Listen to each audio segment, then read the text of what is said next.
श्री स्वामी समर्थ. स्वामी महाराज तुमच्या सर्व चांगल्या इच्छा पूर्ण करो ही स्वामींच्या चरणी प्रार्थना करते आणि आजच्या या नवीन व्हिडिओला सुरुवात करते.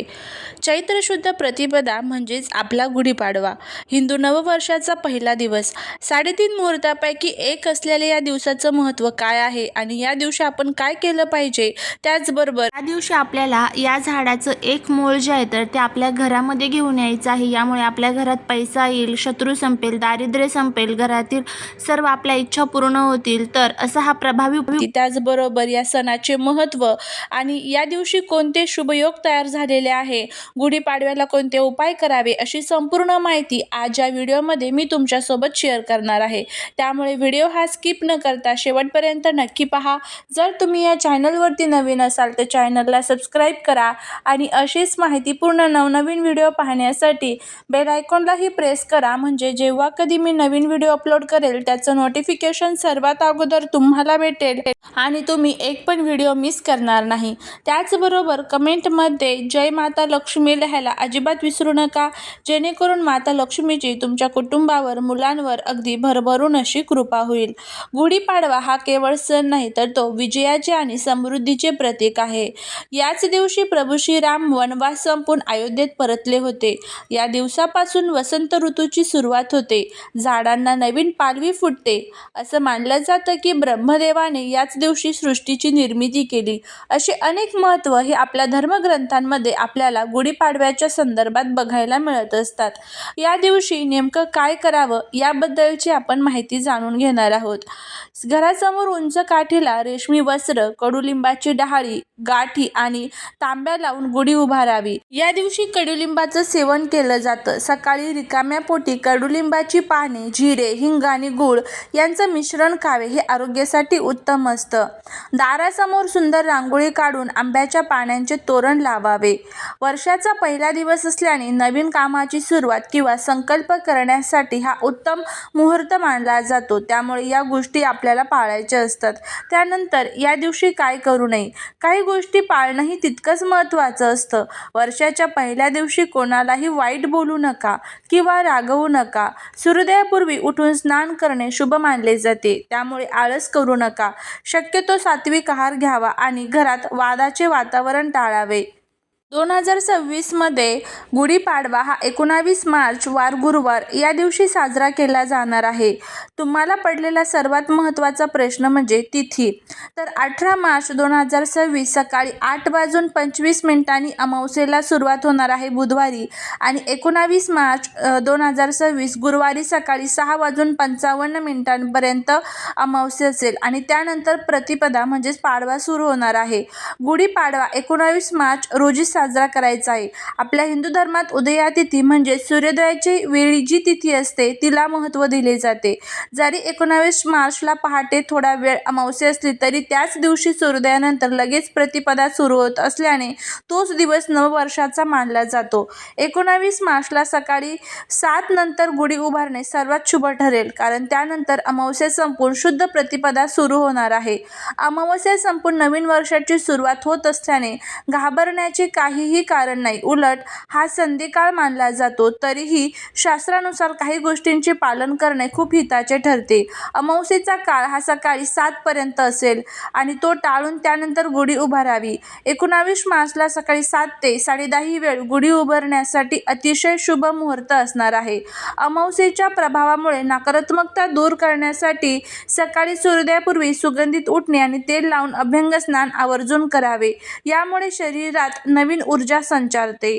अमावस्या हा पितरांचा दिवस असतो, त्यामुळे सकाळी लवकर उठून आपल्या पूर्वजांचे स्मरण करावे. शक्य असल्यास गरिबांना अन्नदान किंवा काही वस्तू दान कराव्यात. यामुळे पितृदोष दूर होऊन नवीन वर्षाची सुरुवात सुखकर होते. अमावस्येला नकारात्मकता बाहेर काढण्यासाठी घर स्वच्छ धुवून घ्यावेत. उंबरठ्याची पूजा करावी. कडुलिंबाच्या पानांचे तोरण लावावे, जे जंतुनाशक म्हणूनही काम करते. थोडक्यात काय करायचं आहे तर 19 मार्चला सकाळी 7 पर्यंत संयम ठेवा, पूजा करू नये. 7 नंतर प्रत्यक्ष गुढी उभारावी. पाडव्याची पूजा आणि गोडधोड नैवेद्य दाखवण्यास सुरुवात करावी. या दिवशी नकारात्मक बोलणे किंवा वाद घालणे टाळावे, कारण अमावस्येचा संधिकाळ असल्याने मन शांत ठेवणे गरजेचे असते. गुढी उभारणे ही केवळ परंपरा नसून ते विजयाचे आणि समृद्धीचे प्रतीक असते.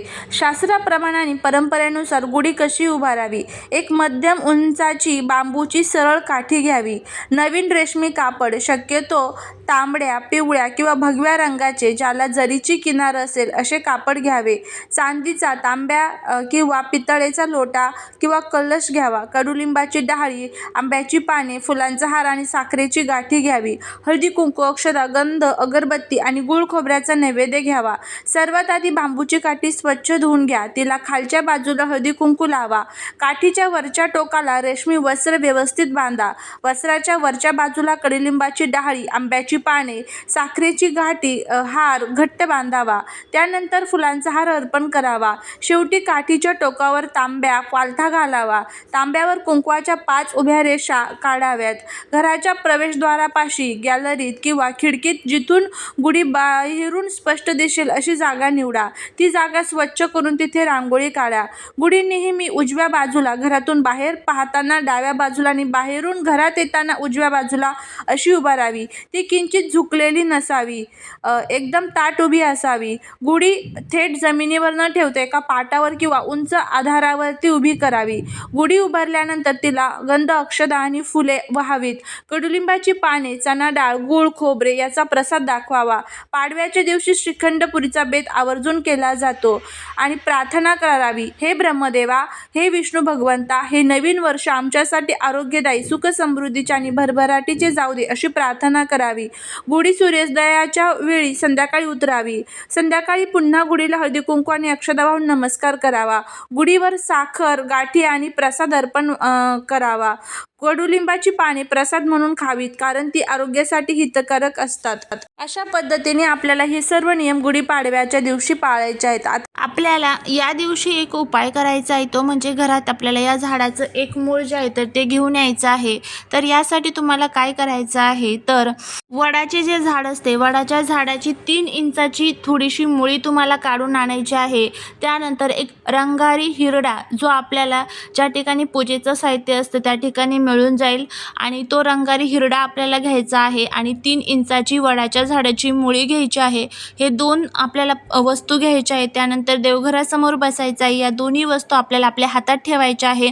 श्री स्वामी समर्थ या मंत्राची तुम्हाला 1 माळ जप करायची आहे. त्यानंतर माझ्या घरातील जे काही अडचणी, दुःख, संकट आहे तर ते दूर होऊ दे अशी आपल्याला प्रार्थना करायची आणि स्वामींना तुमच्या ज्या काही अडचणी असेल तर त्या सांगायच्या आहे. एक लाल कलरचा कपडा घ्यायचा, त्यामध्ये ह्या दोन्ही वस्तू बांधायच्या आणि आपल्या दरवाजाचा जो आतला भाग असतो, म्हणजे घराच्या मधला जो भाग असतो, त्याच्या दरवाजाची जी चौकट असते, चौकटीच्या वरती तुम्हाला उजव्या साईडला, तुमची उजवी साईड जी आहे तर त्या उजव्या साईडला तुम्हाला ही पोटली जी आहे तर ती बांधायची आहे. बांधत असताना माझ्या जीवनातील सर्व शत्रू, दारिद्र्य संपलेले आहे अशी प्रार्थना करायची आहे आणि वर्षभर आपल्याला ही पोटली जी आहे तर ती तिथेच ठेवायची आहे.